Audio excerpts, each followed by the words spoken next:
মানুষের ভিতরের অবস্থা পরিবর্তন না করলে আল্লাহ তাআলা তার বাইরের অবস্থা পরিবর্তন করে দেবেন না। আমরা বাংলা ভাষায় বলি উপর দিয়ে ফিটফাট, ভিতর দিয়ে কি সদরঘাট, ভিতরে দিয়ে একেবারে কিছু নাই, উপর দিয়ে ফিটফাট আছে। এটা দিয়ে করবেন কি আপনি? এটা কোনো কাজে লাগবে। ভেতরটাকে পরিবর্তন করতে হবে, শারীরাকে পরিবর্তন করতে হবে, ভেতরে নিজের এমন কিছু যোগ্যতা অর্জন করতে হবে যেই যোগ্যতাটা আপনাকে মানুষের সামনে এবং আল্লাহর সামনে সম্মানিত করে তুলবে। আপনি যেটাই করেন না, মুরব্বীরাও ভালো করে শুনেন, আমরা এখানে আপনাদের এখানে নামাজের কথা বলেছি নামাজ যখন পড়বেন তখন আপনি বুঝুন যে আপনি সূরা ফাতিহা কি পড়ছেন। আপনি এত লম্বা এত তাড়াহুড়ো করে যাচ্ছেন কোথায়? এই যে মসজিদে আপনি আরো আগে আসেন না কেন? আপনি সকাল থেকে করেছেন কি? এমন কি কাজে আপনি ব্যস্ত ছিলেন? অথবা আপনি রাতে এমন কি কাজ করেছেন? অথবা আপনি মসজিদে এত তাড়াতাড়ি যান কেন? আপনার কাজ কি? মুরব্বীদের কাজ কি আছে? আপনি সালাতে আপনি রুকুর মধ্যে আরেকটু লম্বা তাসবিহ পড়েন না কেন? আমি বলেছিলাম রুকুর মধ্যে যতক্ষণ তাসবিহ পড়তে থাকবেন ততক্ষণ আসমান থেকে বৃষ্টির ফোঁটার মতো আপনার উপর রহমত বর্ষিত হতেই থাকবে। তাহলে আপনি রুকু কেন এত শর্ট দেন? সেজদা যখন আপনি দেন তখন আল্লাহ সুবহানাহু ওয়া তাআলা উন্মুখ হয়ে থাকেন, আমার বান্দা আমার কাছে কি দোয়া করবে, ও আমার কাছে যা দোয়া করবে আমি সেটাই কবুল করে নিব। তাহলে আপনি ওই সময় দোয়া না করে আপনি তো তাড়াতাড়ি সেজদা শেষ করেন কেন?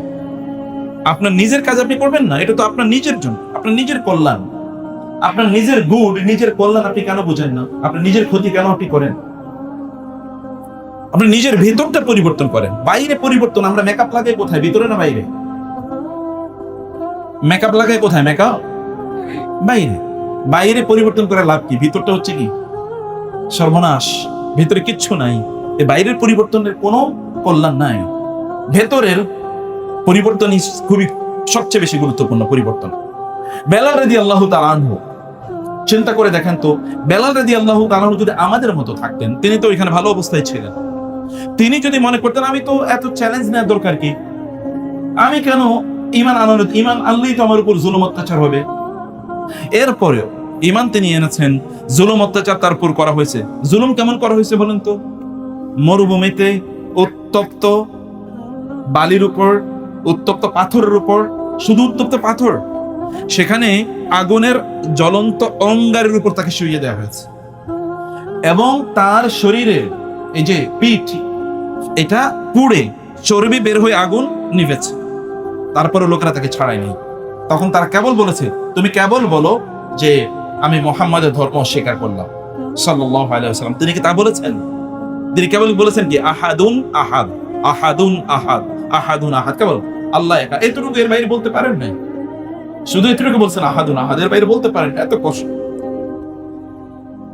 এখন ইতিহাস যদি বলা হয় মুয়াজ্জিনুন নবী, নবীজির মুয়াজ্জিন বলতে কাকে বোঝানো হয় বলেন তো? বেলাল রাদিয়াল্লাহু তাআলা। অথচ চেহারা কিন্তু আপনাদের মতো এরকম ফিটফাট কিছুই, নিগ্রো কালো, হাবশী একজন কৃতদাস। তার জুলুম অত্যাচার করা হয়েছে তার।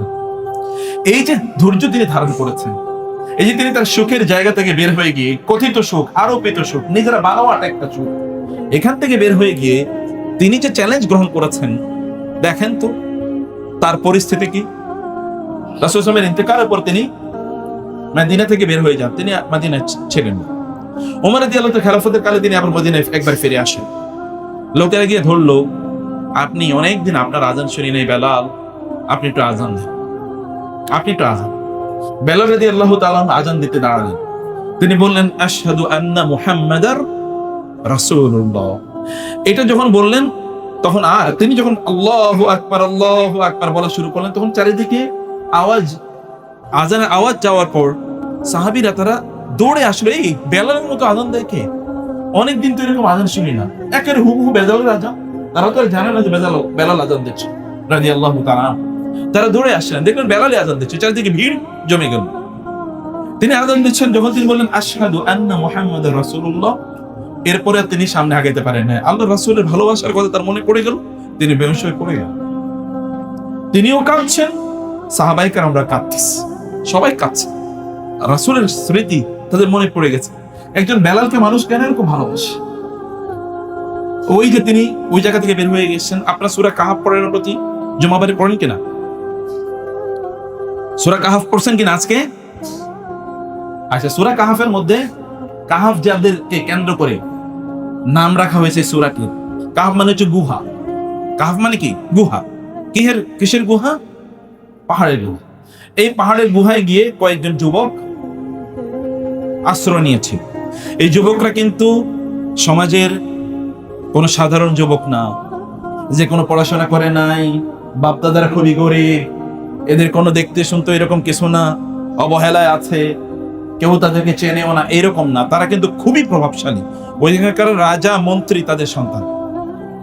এবং তারা একত্রিত হয়েছে, তারা ঈসা আলাইহিস সালামের প্রতি ঈমান এনেছে, এবং তারা এই মূর্তি পূজাকে অস্বীকার করেছে। কি করে এগুলো? এগুলো তো হতেই পারে না।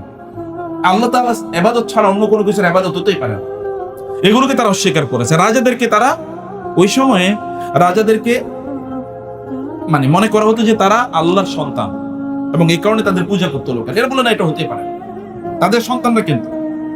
এবং তারা কিন্তু এখন ধরেন কোন একজন 1000 কোটি টাকার মালিকের একটাই মাত্র ছেলে, ওই ছেলেটা কিভাবে চলতে পারে বলেন তো? একেবারে সবচেয়ে দামি গাড়ি, সেটা BMW হতে পারে, তাই না?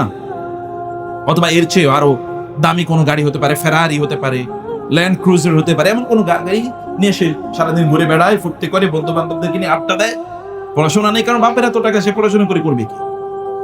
এইরকম ফ্যামিলির যুবকরা, তারা সমাজে যে অন্যায় চলছে, এই অন্যায়ের বিরুদ্ধে তারা দাঁড়ায়, এবং তাদেরকে হত্যা করার জন্য এবার পরিকল্পনা করা হলো যে ওরা আমাদের বিরুদ্ধে বিদ্রোহ করছে, ওদেরকে রাখা যাবে না। তারা গিয়ে আশ্রয় নিয়েছে কোথায় বলেন তো? গুহায়। আল্লাহ সুবহানাহু ওয়া তাআলা গুহাতে তাদেরকে 309 বছর ঘুম পাড়িয়ে দিলেন। তারা সেখানে 309 বছর ঘুমিয়েছেন। যখন তারা ওইখান থেকে বের হয়ে আসলো, তারা দেখলো যে গোটা সমাজ পরিবর্তন হয়ে গেছে। এতদিন আল্লাহর ইবাদত করার মতো লোক পাওয়া যাচ্ছিল না, এখন আল্লাহর ইবাদত করে না এরকম লোক পাওয়া যাচ্ছে। ওরা কিন্তু ঘুমিয়ে আছে। আল্লাহ তাআলা তাদের এতটুকু প্রচেষ্টাকে, এরা যে এত বড় সম্ভ্রান্ত ফ্যামিলির সন্তান, তারপরেও তারা সমাজের এই যে কথিত আরোপিত মানুষের নিজেদের কল্পিত কিছু কমফোর্ট জোন, এগুলো থেকে তারা বের হয়ে গিয়েছে। তারা চিন্তা করে নাই আমি যদি এই দিনের দাওয়াত দেওয়া শুরু করি, যদি আমি দিন প্র্যাকটিস করি, নামাজ পড়ি, দাঁড়িয়ে রাখি, এবং আমি যদি টুপি পড়ি, আমি যদি মসজিদে যাই, তাহলে লোকেরা বলবে এ তো জঙ্গি হয়ে গেছে, মৌলবাদী হয়ে গেছে। তাইলে এরা মনে করবে এরা তো দেখি এখনকার যুবক মানে হলে একটু মদ খাবে, একটু জুয়া খেলবে, একটু আড্ডাবাজি করবে, দামি গাড়ি নিয়ে একেবারে ভয়ঙ্কর গতিতে রাস্তায় গাড়ি চালাবে, 2-4 জন লোককে অ্যাক্সিডেন্ট করবে, তাই না? এরকম হওয়ার কথা, কিন্তু এগুলো কোনো কিছুই করে নাই। এই যুবকরা ওইখানে যখন গিয়েছে, আল্লাহ সুবহানাহু ওয়া তাআলা তাদেরকে এতটা মর্যাদায় নিয়ে গেলেন যে আল্লাহ তাআলা তাদেরকে ওইখানে ঘুম পাড়িয়ে রাখলেন। ঘুমের অবস্থায় তাদের যেন কোনো সমস্যা না হয়, এই কারণে সূর্যের গতিপথ আল্লাহ তাআলা পরিবর্তন করে দিতেন। ওইদা মানে ওই যে তারা যখন ইয়ের মধ্যে ছিল, ওই মানে গুহার মধ্যে ছিল, ওইদা গরাবাত তাকরিদুহুম যাতাশ শিমাল যাতাল ইয়ামিন, এরকম একবার ডানে একবার বামে তাদেরকে রেখে তারপরে সূর্য যেত। ওহুম ফি ফাজওয়াতিন মিন, তারা ছিল ওই গুহার গর্তের মুখে। যালিকা মিন আয়াতিল্লাহ মান ইয়াহদিল্লাহু ফাহুয়াল মুহতাদ ওয়া মান ইউদলিল ফালান তাজিদ লাহু ওয়ালিয়্যান মুরশিদা। কমফোর্ট জোন থেকে বের হওয়ার কারণে আল্লাহ তাআলা তাদের মাধ্যমে শুধুমাত্র ওই সময় এত বড় মিরাকল ঘটান নাই, এতটুকুই শুধু আল্লাহ শেষ করে রাখেন নাই, বরং এইটা তখনকার সকল মানুষরা জানত, এবং এর নামে তাদেরকে ভিত্তি করে আল্লাহ তাআলা একটা বিশাল সূরা নাযিল করে দিলেন, যেই সূরাটি প্রতি শুক্রবারে যদি আমরা পড়ি, তাহলে এই শুক্রবার থেকে পরের শুক্রবার পর্যন্ত এই সময়টাকে আল্লাহ তাআলা আমাদের জীবনটাকে নূর দিয়ে ভর্তি করে দেবে, আলো দিয়ে ভর্তি করে দেবে। তাদের নামের সূরা। রাসূল সাল্লাল্লাহু আলাইহি ওয়াসাল্লামের কথা একবার চিন্তা করে দেখেন তো, তিনি মক্কার সবচেয়ে কি সুদর্শন যুবক। মক্কার লোকেরা তাকে আল আমিন বলে, পরম সত্যবাদী, as-সাদিক, পরম বিশ্বস্ত, তাই না? পরম সত্যবাদী, as-সাদিক, পরম বিশ্বস্ত, আল আমিন বলে লোকেরা তাকে ডাকে, তাকে সম্মান করে। এবং মক্কার সবচেয়ে সম্ভ্রান্ত নারী নিজে তাকে প্রপোজ করেছে বিয়ে করার জন্য। যুবকরা ভালো করে শোনো, এখন তো যুবকরা একটা সুন্দরী মেয়ে দেখলে তার পেছনে পেছনে ঘুরে, ওই যে সারিরা ভিতরটা ঠিক করে না করার কারণে তুমি যে সুন্দরীর পিছনে ঘুরতেছো, ও সুন্দরী আরো 10টা নিয়ে ঘুরে। অতএব তুমি দেখো, একটা বাতিল মানুষের পেছনে তুমি ঘুরছো, তোমাকে প্রত্যেকটা মুহূর্তে তুমি ধোকার পেছনে আছো। কারণ তোমার ভেতরের অবস্থা তুমি পরিবর্তন করো না। তোমার ভিতরের অবস্থা যদি তুমি পরিবর্তন করতা, আল্লাহ তাআলা তোমার জন্য এমন একজনকে ব্যবস্থা করিয়ে দেন যার দিকে তাকালে তোমার চক্ষু শীতল হয়ে যেত, তুমি প্রশান্তি পেতে। কিন্তু এটা না করে তোমার ভেতরটাকে তুমি নষ্ট করে দিয়েছো, অপবিত্র করে ফেলেছো, এ কারণে তোমার জন্য অপবিত্রই মিলবে। যুবকরা, যুবতীরা, আল খাবিসাতু লিল খাবিসিনা ওয়াল খাবিসুনা লিল খাবিসাত আত-তাইয়্যিবাতু লিত-তাইয়্যিবিনা ওয়াত-তাইয়্যিবুনা লিত-তাইয়্যিবাত উলাইকা মুবাররাউনা মিম্মা ইয়াকুলুন লাহুম মাগফিরাতু ওয়া আজরুন আযীম। আল্লাহ সুবহানাহু ওয়া তাআলা বলেছেন, ভালো পুরুষদের জন্য আল্লাহ তাআলা ভালো নারী, ভালো নারীদের জন্য ভালো পুরুষ, খারাপ নারীদের জন্য খারাপ পুরুষ, খারাপ পুরুষদের জন্য খারাপ নারী আল্লাহ তাআলা ব্যবস্থা করে দেবেন। এটা বিধান, ডিভাইন বিধান।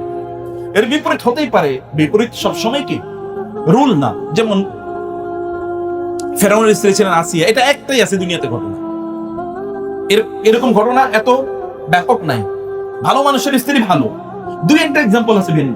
খারাপের স্ত্রী খারাপ, ও যেরকম আবু লাহাব, যেরকম ওর স্ত্রী ওরকম হাম্মালাতাল হাতাব। আবু লাহাব কি লাহাব, ওর স্ত্রীও হাম্মালাতাল হাতাব, তাই না? আল্লাহ সুবহানাহু ওয়া তাআলা, আপনি যদি ভালো হন, আল্লাহ তাআলা আপনার জন্য দিনদার ব্যবস্থা করে দেবেন।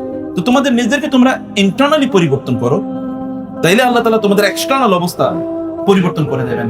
রাসূলুল্লাহ সাল্লাল্লাহু আলাইহি ওয়াসাল্লাম, তিনি দাওয়াতি কাজ করার প্রয়োজন কি ছিল? লোকেরা তাকে তো সেলুট করছে।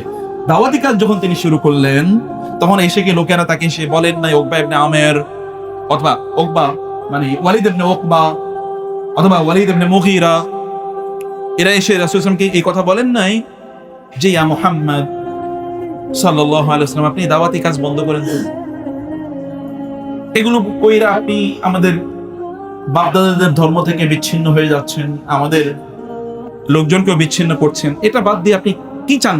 আপনি যা চান আপনাকে তাই দেব। কি বলছে? আপনাকে আমরা এই গোটা আরবের রাজা বানিয়ে দিতে চাই। আপনি যদি রাজি হন তাহলে আমরা রাজা বানিয়ে দেব। অথবা আপনি যদি বলেন যে গোটা আরবের নেতা হবেন, আমরা আপনাকে নেতা বানিয়ে দেব, কোনো ইলেকশন ফিলেকশন কিছু প্রয়োজন নেই, আমরা আপনাকে নেতা বানিয়ে দেব। অথবা আপনি যদি চান যে গোটা আরবের আপনি সবচেয়ে বেশি ধনী হবেন, আমরা সব ঘর থেকে চাঁদা তুলে আপনাকে সবচেয়ে বড় ধনী বানিয়ে দেব। আপনি যদি চান আরবের সবচেয়ে সুন্দরী কোনো নারীকে বিয়ে করতে, আমরা ওই নারীর বিয়ের ব্যবস্থা করবো আপনার। আপনি যদি বলেন আপনার কোনো রোগ আছে, তাহলে পৃথিবীর যে প্রান্তেই যত বড় ডাক্তারই থাকুক না কেন, ওই ডাক্তার নিয়ে আসবো আপনার চিকিৎসা করার জন্য। রাসূল সাল্লাল্লাহু আলাইহি ওয়াসাল্লাম মনোযোগ দিয়ে শুনলেন। আর কিছু আছে বলার? বলে না, বলে ওয়াল্লাহি লা ওয়াদাউ আশ-শামসা ফি ইয়ামিনি ওয়াল কামারা ফি ইয়াসারি আলা আন আতরুকা হাযাল আমর লান আতরুকাহু আবাদা। আল্লাহর কসম, তোমরা যদি আমার ডান হাতে সূর্য এনে দাও, বাম হাতে চাঁদ এনে দাও, যে আমি আল্লাহর এই দিন প্রচার বন্ধ করে দেব, আল্লাহর কসম আমি এই দিন প্রচার বন্ধ করব না। কি আমরা তো এখন 100 টাকা দিয়ে আমাদেরকে কেনা যায়, 1000 টাকা দিয়ে কেনা যায়, নাহলে 1 লাখ টাকা। কারো দাম একটু বেশি, কারো দাম একটু কম। কেউ 10 টাকা 100 টাকা সুদ খায়, ঘুষ খায়, কেউ 1 কোটি টাকা ঘুষ খায় নাকি? আপনি হয়তো 1000 টাকা ঘুষ খান না, 1000 টাকা ঘুষ খাবো নাকি? কিন্তু যখন 1 কোটি টাকা দেওয়া হয়, তখন আপনি চিন্তা করেন, আচ্ছা একবার খাই জীবনে, আর কখনো খাবো না। এরকম লোক আছে না? আপনি গিয়ে দেখেন, খুবই আল্লাহওয়ালা দিনদার, খুব ভালো মানুষ, 1-2 লাখ টাকা ঘুষ খায় না। কিন্তু যদি আপনি তাকে একটা প্লট দেন, যে একটা বিশাল প্লট দিয়ে দেবেন সরকারি, আচ্ছা ঠিক আছে একটা প্লট নিতে পারি, একটাই তো, আর জীবনে করবো না। এরকম 2 নম্বর লোকের অভাব আছে নাকি? অধিকাংশ এরকম টাইপের, অধিকাংশ এরকম টাইপ। তো ফলে একজন একটু ছোট চোর, একজন বড় চোর, এতটুকুই। যারা ধরুন 1000 কোটি টাকা চুরি করছে, ওরা বড় চোর, আর আমরা যারা একটু কম করি, আমরা ছোট চোর। আসলে সবাই চোর। এবং রাসূল সাল্লাল্লাহু আলাইহি ওয়াসাল্লাম বলেছেন, সবচেয়ে বড় চোর কে? আসওয়াউন নাসি সারিকাতান আল্লাযী ইয়াসরিকু মিন সালাতিহি। চোর অনেকে আছে, কেউ কেউ নামাজ চোর। নামাজ চোর। কি নামাজ চোর? আল্লাযী লা ইউতিম্মু রুকুআহা ওয়া সুজুদাহা, যে আছে। অতএব চুরি করছে, কেউ একটু বেশি করছে, কেউ একটু কম করছে। আপনাকে প্রিয় ভাইরা বোনেরা, ইয়াংদের জন্য বেশি গুরুত্বপূর্ণ, আপনাদেরকে আপনাদের কমফোর্ট জোন থেকে বের হয়ে আসতে হবে যদি আপনারা চান সমাজে ইম্প্যাক্টফুল কিছু করতে চান। আপনি সকালবেলা ঘুম থেকেই উঠতে পারেন না, আপনি জগৎ কিভাবে বিজয় করবেন? আপনি ঘুম থেকে সকালবেলা উঠতে পারেন না, আপনার শরীরে যে কাপড়টা দিয়ে আছেন, মানে একটা কাঁথা বা একটা কম্বল, এই কম্বলটা যিনি সরাতে পারেন না, উনি কিভাবে গোটা পৃথিবীকে উল্টে দেবেন বলেন তো? কম্বলই উল্টাইতে পারে না। উল্টে আসে মসজিদে আসবে নামাজ পড়ার জন্য, অথবা সে তার মৌলিক কাজ শুরু করবে, এটাই তো করতে পারেন না। আপনি তো একটা পাখির মতো না, যে পাখি সকাল থেকে চেষ্টা করে ঘুম থেকে জেগেই তারপরে সে তার খাদ্য আহরণের জন্য সে চেষ্টা করে। আপনি তো ওই পাখির মতো হলেন না। অতএব আপনারা যদি নিজেদেরকে পরিবর্তন করতে চান, তাইলে আপনাদেরকে এই যেগুলো তথাকথিত আপনার সুখ সুখ একটু ভোগ উপভোগ, তাই না, এগুলো থেকে বের হয়ে আসতে হবে। মোবাইলের ব্যবহার আপনাদেরকে কমাতে হবে এবং অপরাধ থেকে আপনাদেরকে বিরত থাকতে হবে, অপরাধ থেকে গুনাহ থেকে আপনাদেরকে বিরত থাকতে হবে। রাসূলুল্লাহ সাল্লাল্লাহু আলাইহি ওয়াসাল্লাম দেখেন, আপনি আপনার ঘরকে আপনি ছেড়ে যেতে পারেন না। আল্লাহ রাসূল সাল্লাল্লাহু আলাইহি ওয়াসাল্লাম মক্কা ছেড়ে যান নাই? গিয়েছেন কিনা? মক্কা ছেড়ে যখন তিনি যান, এই মক্কাকেও তিনি সবচেয়ে বেশি ভালোবাসতেন। মক্কা থেকে একটু বের হয়ে গিয়ে এরপর মক্কার দিকে তিনি ফিরে তাকাচ্ছেন আর বলছেন, ওয়াল্লাহি, আল্লাহর কসম করে বলছি, ইন্নাকে আহাব্বিল বিলাদি ইলাইয়া, আল্লাহর কসম, এ মক্কা, তুমি আমার কাছে পৃথিবীর সবচেয়ে প্রিয় ভূমি। তোমার চেয়ে আমি কোনো ভূমিকে এত বেশি ভালোবাসতে পারি না। তোমাকে আমি প্রচন্ড ভালোবাসি, হে আমার প্রিয় মাতৃভূমি, আমি তোমাকে প্রচন্ড ভালোবাসি। ওয়াল্লাহি লাউ আন্না কওমাকে, আল্লাহর কসম, তোমার জাতি যদি আমাকে তোমার থেকে বের করে না দিত, মা ফারাজতু আবাদা, তাহলে আমি কোনোদিন তোমার ছাড়িয়ে যাইতাম না। তিনি এই কথা বলছেন আর কাঁদছেন, চোখ থেকে তার পানি পড়ছে। মক্কা ছেড়ে যখন তিনি যান, কি কষ্ট! মক্কা ছেড়ে যাচ্ছেন, তার বন্ধুকে নিয়ে তিনি এখান থেকে বের হয়ে যাচ্ছেন। ওই যে গারে সাউরে গিয়ে, ওই পাহাড়ে গিয়ে 3 দিন সেখানে লুকিয়েও ছিলেন। তারপরে এই মক্কার মরুভূমি পার হয়ে সে মদিনা পর্যন্ত প্রায় 500 কিলোমিটার এতটুকু ভূমি অতিক্রম করে তিনি মদিনায় চলে গিয়েছেন। এখন বলেন তো, এত কষ্ট যদি আল্লাহ রাসূল না নিতেন, ওরাই এসে রাসূলকে বলেছে যে এক কাজ করেন, লাকুম দীনুকুম ওয়ালিয়া দীন, যেই সূরা কাফিরুন যেই প্রেক্ষাপটে নাযিল হয়েছে, আমার সবচেয়ে প্রিয় সূরা। তো তারা এসে কি বলছে, ইয়া মুহাম্মদ সাল্লাল্লাহু আলাইহি ওয়াসাল্লাম, চলেন তো, এত ঝগড়া বিবাদ মারামারি করে লাভ কি? আপনি একদিন আমাদের এই দেবতাগুলোর পূজা করবেন, আমরা একদিন আল্লাহর ইবাদত করব, ব্যাস ব্যাস, সমস্যার সমাধান, ভাগাভাগি। আপনি একদিন এটা করেন, আমরা একদিন এটা করব। আল্লাহ তাআলা সাথে সাথে নাযিল করে দেন, কুল ইয়া আইয়ুহাল কাফিরুন লা আ'বুদু মা তা'বুদুন। কি শক্তিশালী কথা দেখেছেন? এই যে আপনাদেরকে বুঝতে হবে, এটাই হলো মূলত আপনার পার্সোনালিটি। এই কথা বলতে পারা, লা আ'বুদু মা তা'বুদুন, হে কাফেররা, তোমরা যার ইবাদত করো আমি তার ইবাদত করি না, আমি যার ইবাদত করি তোমরা তার ইবাদত করো না। লাকুম দীনুকুম ওয়ালিয়া দীন, তোমাদের ধর্ম তোমরা পালন করো, আমার যে দিন, এই দিন আমি পালন করবই, জীবন দিয়ে হলো আমি আমার এই দিন পালন করব। এরকম শক্তিশালী কথা বলতে পারা এটা সাধারণ ইস্যু না। এটা বলতে পারে যে যুবকরা বলেন তো, আপনার ইসলামিক আইডেন্টিটি নিয়ে আপনি চলবেন, যে আমি মুসলমান, আমি মুসলমানের মতো করে চলবো। ওই ইহুদি খ্রিস্টান বৌদ্ধরা হিন্দুরা তারা কি করছে, আমি সেটার দিকে তাকাতেই চাই না। আমার মুসলিম যুবকরা যুগ যুগ ধরে যা করেছে আমি তা করতে চাই। এটা বলতে পারা এটা সাধারণ বিষয় না। আপনার বন্ধুদের নিয়ে আপনি আড্ডা দিচ্ছেন, এমন সময় মাগরিবের আজান চললো, তখন আড্ডা মাত্র জমে উঠেছে, নামাজ একটু পরেই পড়ি, আচ্ছা বাসায় গিয়ে একবারে পড়বো নি। আপনি গেলেন না, আপনি বলতে পারলেন না, কুল ইয়া আইয়ুহাল কাফিরুন। আপনার পার্সোনালিটি নাই, ব্যক্তিত্বই নেই। এরা হচ্ছে ওই যে ইহুদি খ্রিস্টানদের মতো, এর দিয়ে কোনো কাজ হবে না দুনিয়ার কাজ হবে না আখিরাতের কাজ হবে। বলতে পারা যে না, আজান হয়েছে, এখন সবকিছু বন্ধ, এটুকু বলতে পারলেই তুমি উপরে উঠবা, মনে রাখবা। এটুকু বলতে পারলেই আপনি উপরে উঠবে, মনে রাখবেন। এই যে বুড়োরা বলছে, কোথায় বসে কথা বলছেন, নামাজের সময় হয়ে গেছে, সব বন্ধ, কোনো কথা চলবে না।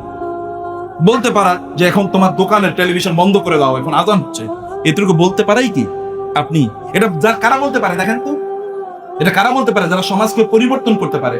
আর আপনি আচ্ছা চলুক আর চলুক, যা চলুক, আমার কিছু করার নেই, আমি আর কি করবো, এরকম যারা মনে করে, তারা কোনোদিন তারা কিছু করতে পারবে না। রাসূল যদি মক্কা থেকে মদিনায় হিজরত করে না যেতেন, তাহলে আমরা আর মুসলমান হইতাম না, নাকি বলেন? মক্কার বাইরে তো ইসলামই যেত না, আর কম্প্রোমাইজ করলে তো তারপরেই তো শেষ। ঠিক আছে, সবাই মনে করতো যাচ্ছে, ঠিক আছে, কিছুদিন সেকুলারিজম, কিছুদিন কি ন্যাশনালিজম, কিছুদিন ডেমোক্রেসি, এগুলো মিলিয়ে আমরা মিল্লা জিল্লা মুসলমান, তাই না? মিল্লা জিল্লা মুসলমান, আমরা কিছুদিন হিন্দু, কিছুদিন বৌদ্ধ, কিছুদিন মুসলমান, কিছুদিন হিন্দু, কিছুদিন খ্রিস্টান, এরকম টাইপের একটা মুসলমান হয়ে গেছে। আবু লাহাব, আবু জাহালরা যদি বুঝতো এইরকম টাইপের মুসলমান হওয়া যায়, তাইলে তারা ইসলাম গ্রহণ করতে কোনো বাধা তাদের থাকতো না, কোনো বাধা থাকতো না। আল আরাশি নামক এক ব্যক্তি, তিনি ইরাক থেকে এসেছেন, মক্কায় তিনি এসছেন, আসার পরে তিনি এখানে উট বিক্রি করবেন, অথবা অন্য জায়গা থেকে তিনি এসছেন, খুব দামি উট বিক্রি করেন।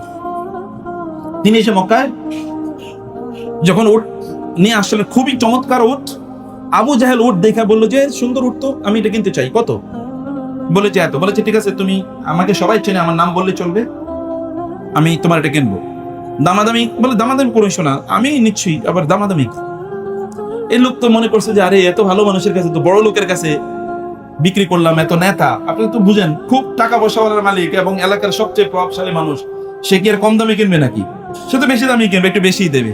এই লোক মনে করছে যে ঠিক আছে, ভালো নিয়ে গেছে, আচ্ছা ঠিক আছে, কালকে দেখা করো, কালকে টাকা দিয়ে দেবো। আফসাবি আনবো। পরের দিন উনি গেছেন আবু লাহাবের কাছে, আবু জাহেলের কাছে। তো আবু জাহেল কি বলেন, আমার যে উটের টাকাটা দেবেন।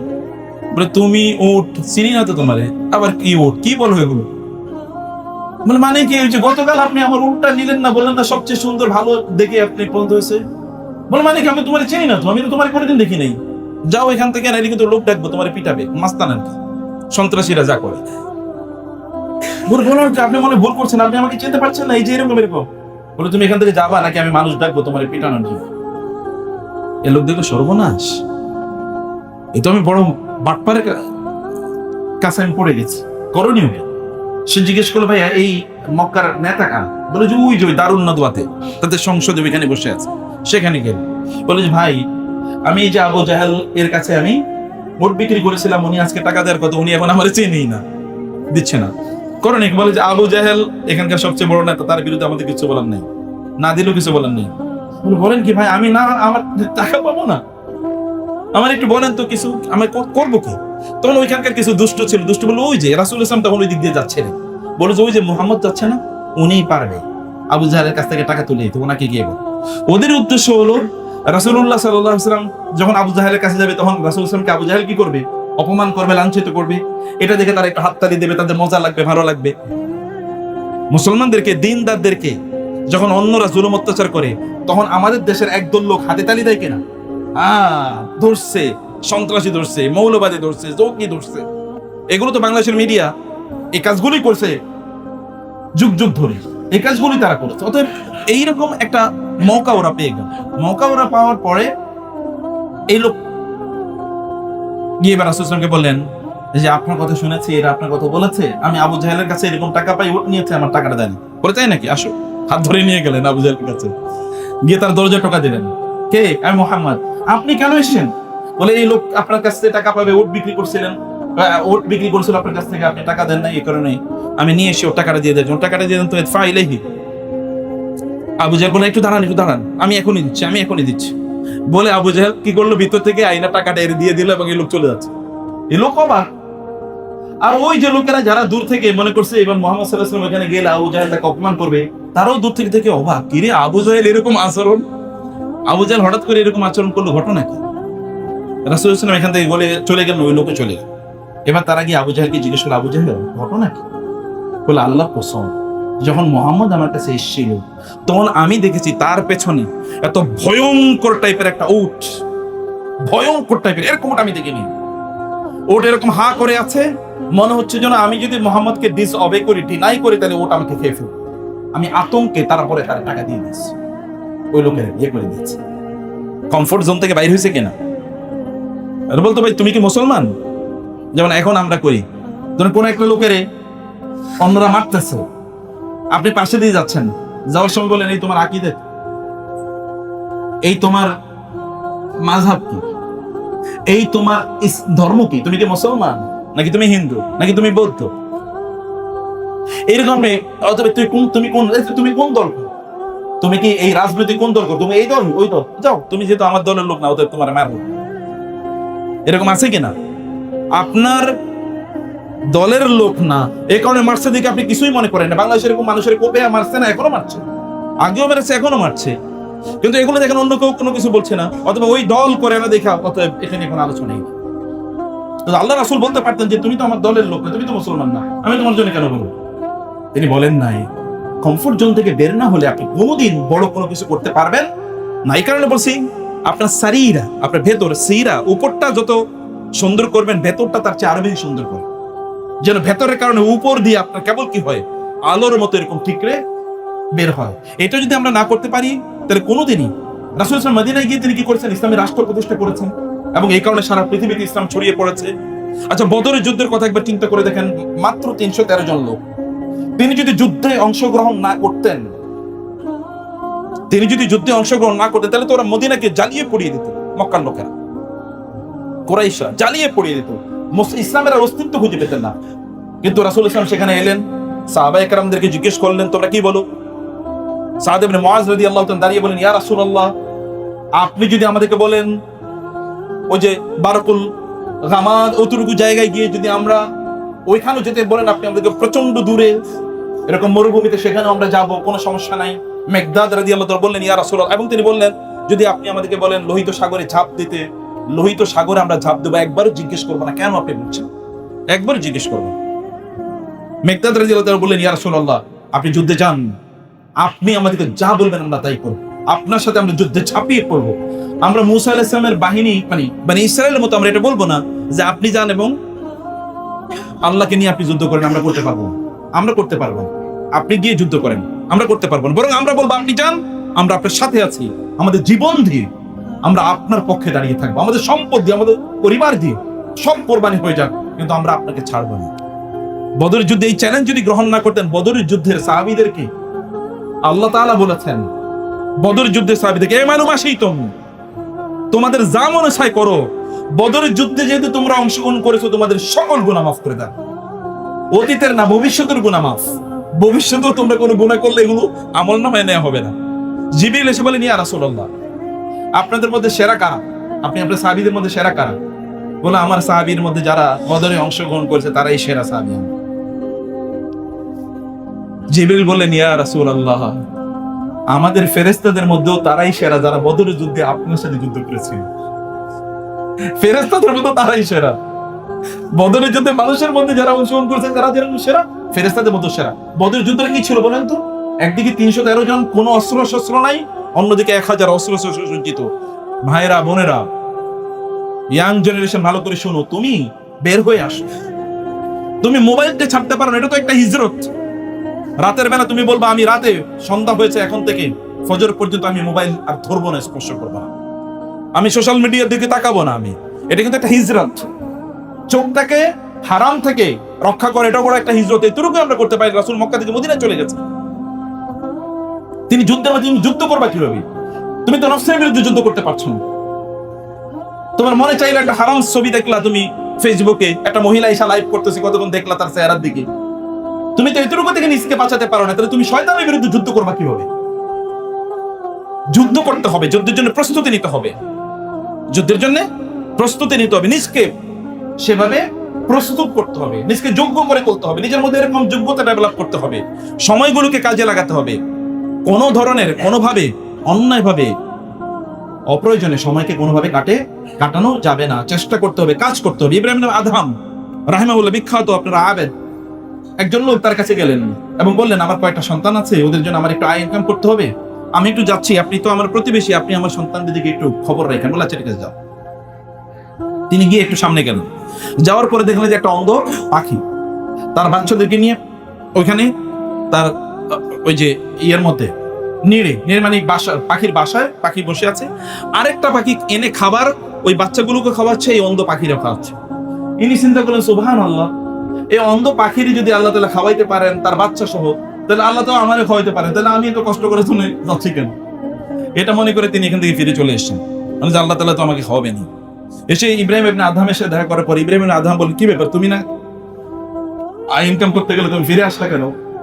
মানে আমি গিয়ে দেখলাম এরকম একটা অন্ধ পাখিকে খাওয়াচ্ছে, আরেকটা পাখি এবং বাচ্চাদেরকে খাওয়াচ্ছে। আমি চিন্তা করলাম, আল্লাহ তো আমারে খাওয়াইতে পারেন, তাহলে আমার তো কষ্ট করার দরকার কি?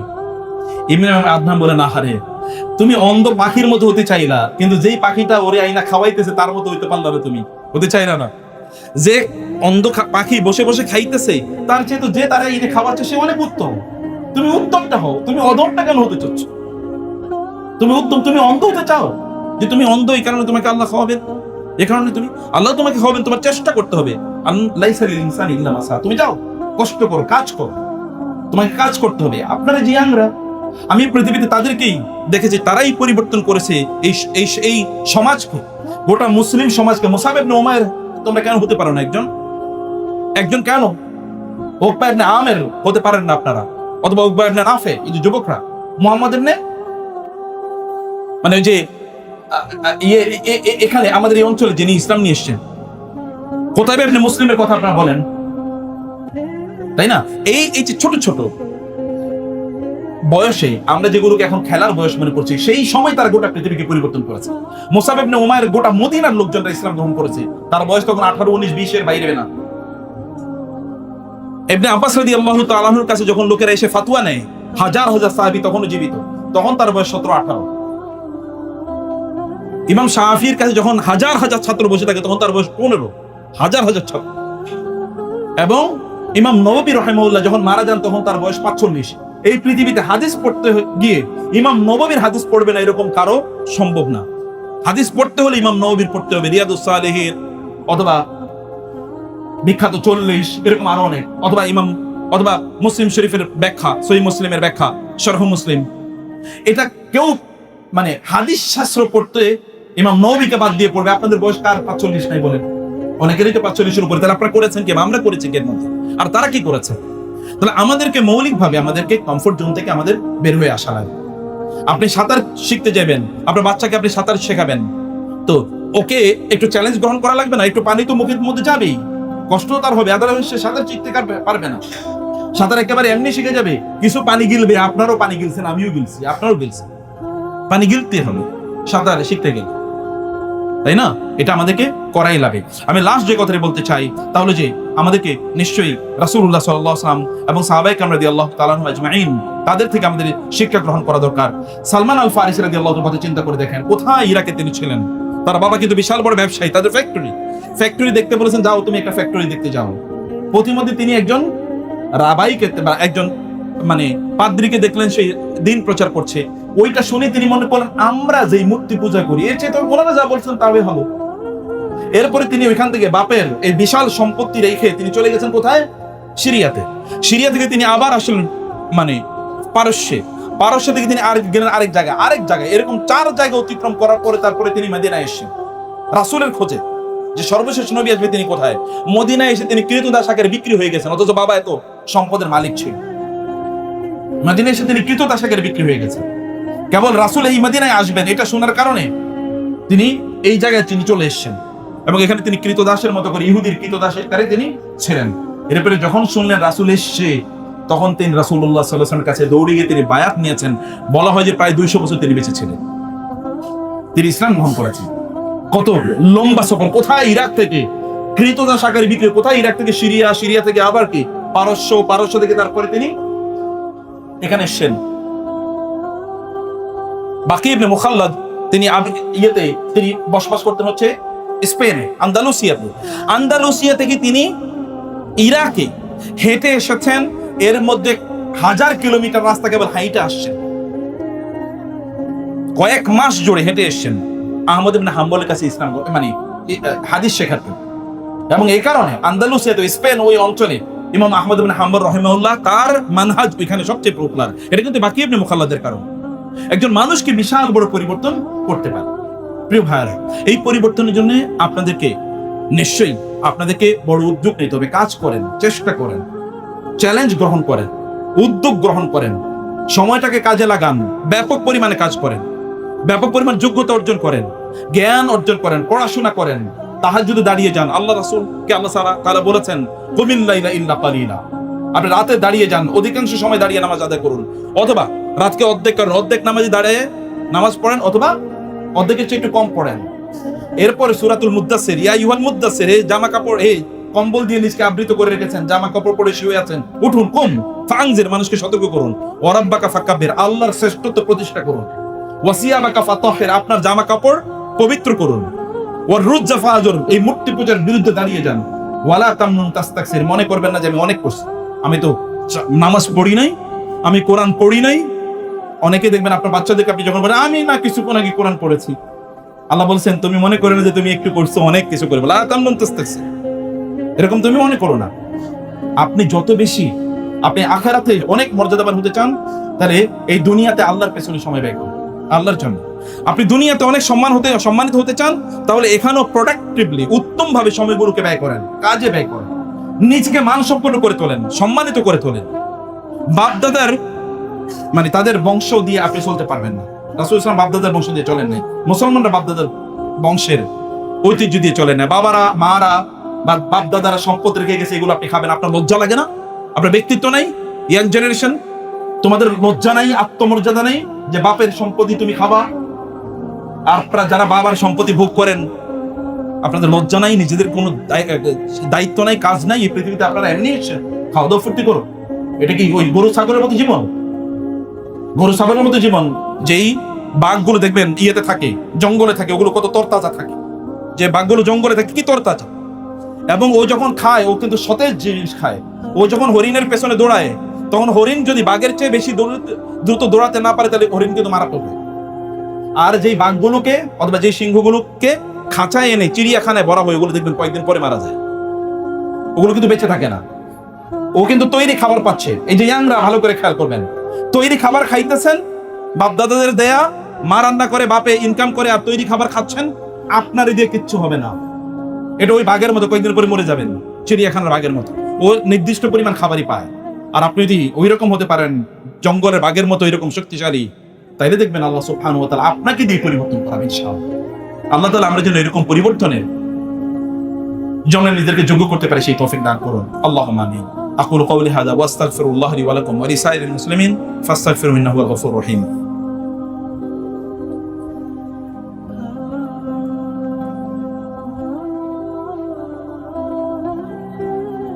কিছু করে, কিন্তু যখন তাকে জিজ্ঞেস করতেন তুমি করো কি, উল্লেখযোগ্য কোনো কাজের কথা বলতে পারত না, তখন ওমর রাদিয়াল্লাহু তাআলা আনহু বলতেন যে তখন ওয়াকা মিন আইনি, তখন ওই ছেলেটি, ওই যুবকটি আমার চোখ থেকে পড়ে যেত। মানে তখন আর তাকে আমি সম্মান করতে পারতাম না। কারণ লা ফি আমালিদ দুনিয়া ওয়া লা ফি আমালিল আখিরাহ, দুনিয়ার কাজও করে না, আখিরাতের কাজও করে। আপনার চারপাশে যারা যুবকরা আছে, যুবতীরা আছে, এমনকি আপনাদের কথাও যদি বলি, মুরব্বীরা যারা আছে, আচ্ছা ডেইলি আপনারা কি কাজ করেন? আল্লাহ তো 24 ঘন্টা সময় দিয়েছেন না? আখিরাতে কি আল্লাহ তাআলা সময় সম্পর্কে জিজ্ঞেস করবেন না? করবেন কিনা? ওয়াল আসরি ইন্নাল ইনসানা লাফি খুসর, সময়ের কারণে মানুষ ক্ষতির মধ্যে নিমজ্জিত। কারণ সময়কে তারা উত্তমভাবে ব্যবহার করেন। রাসূলুল্লাহ সাল্লাল্লাহু আলাইহি ওয়াসাল্লাম বলেছেন লা তাজুলা কদামা ইবনু আদম হাত্তা ইউসআল আন খামসিন অথবা আন আরবাঈ, কোন বনি আদম আল্লাহর সামনে থেকে এক কদমও সামনে যেতে পারবে না যতক্ষণ না 5টি বা 4টি প্রশ্নের উত্তর দিতে পারে। তোমাদের দুটো কিন্তু তার সময় সংক্রান্ত। আন উমরিহি আন শাবাবিহি, যে তার যৌবন কোথায় কাটিয়েছে, তার জীবন কোথায় কাটিয়েছে। এভরি সেকেন্ড, প্রত্যেকটা সেকেন্ডের জন্য জিজ্ঞেস করা হবে।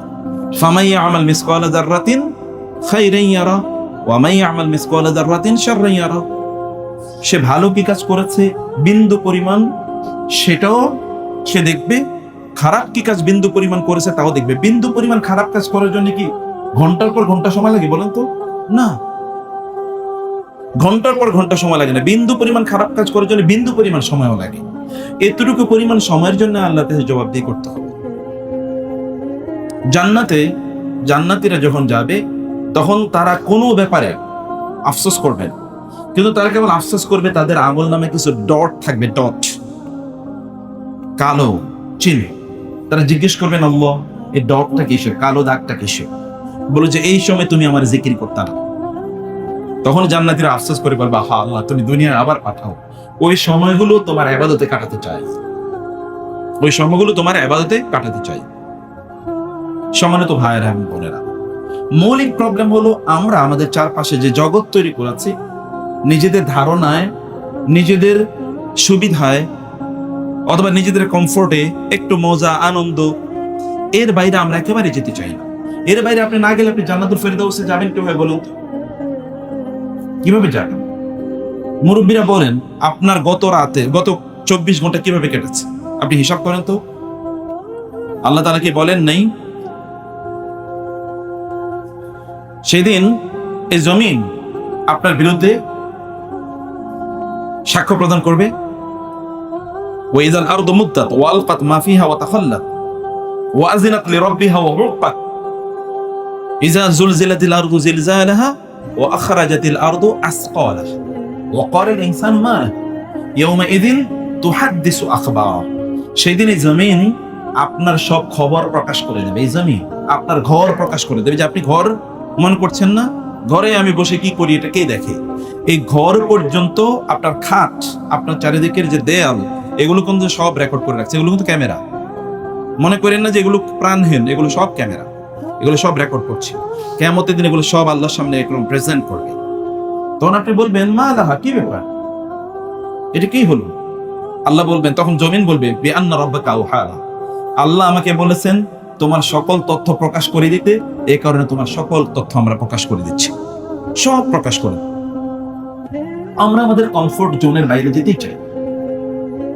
মহিলারা যখনই তারা বাইরে যায় তখন তারা একটু মেকআপ করে যায়, স্বামীর সামনে মেকআপ করে না, বাইরে যাওয়ার সময় মেকআপ করে মানুষের দেখার জন্য। মানুষ দেখে তারপরে তাকে বলবে আরে আপনি তো খুবই সুন্দরী, তাই না, আপনি তো খুবই সুন্দরী। তারা হাই হিল কেন পরে? হাই হিল, হাই হিল যারা পরে, হিল বুঝেন তো নাকি? এক ধরনের মহিলা দেখবেন পিছনের দিকে কি জুতার হিলটা উঁচু, এরকম জুতা পরতে তাদের কষ্ট হয়, তাকে জিজ্ঞেস করে দেখেন তোমার কষ্ট হয় কিনা। এক ধরনের মহিলা দেখবেন পিছনের দিকে কি জুতার হিলটা উঁচু, এরকম জুতা পরতে তাদের কষ্ট হয়, তাকে জিজ্ঞেস করে দেখেন তোমার কষ্ট হয় কিনা। মানে হ্যাঁ অনেক কষ্ট হয়। তারপরে কেন করো? তাহলে মানুষ আমার একটু উঁচু মনে করো, আমি একটু উঁচা, আমি একটু লম্বা।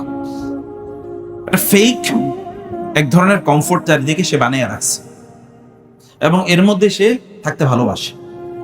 এখান থেকে সে তার নিজকে বের করতে চায় না।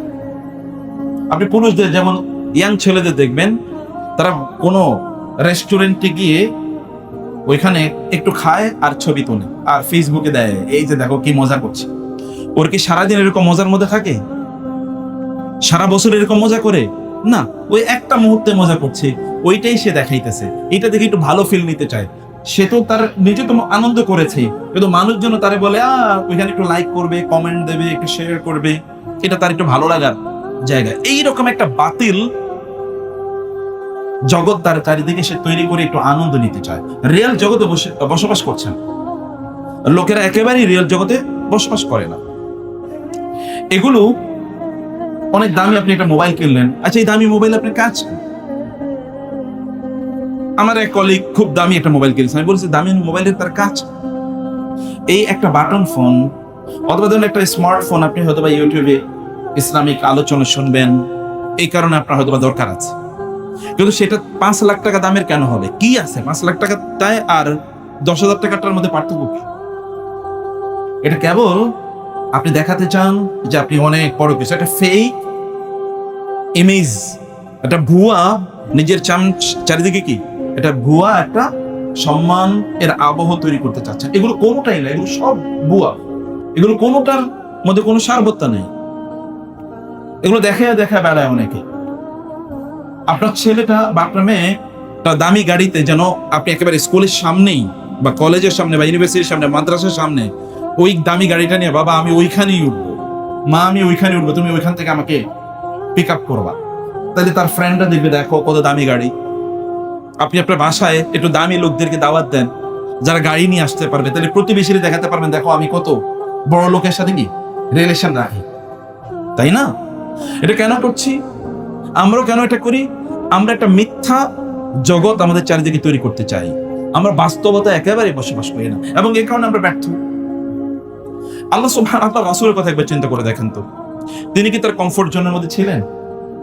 আল্লাহ তাআলা কি বলেছেন? ইন্নাল্লাহা লা ইউগাইয়িরু মা বিকাওমিন হাত্তা ইউগাইয়িরু মা বিআনফুসিহিম।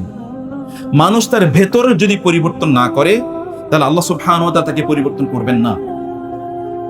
হাত্তা ইউগাইয়িরু মা বিআনফুসিহিম, আপনার নিজের ভিতরে কি আছে এটাকে আগে পরিবর্তন করতে হবে।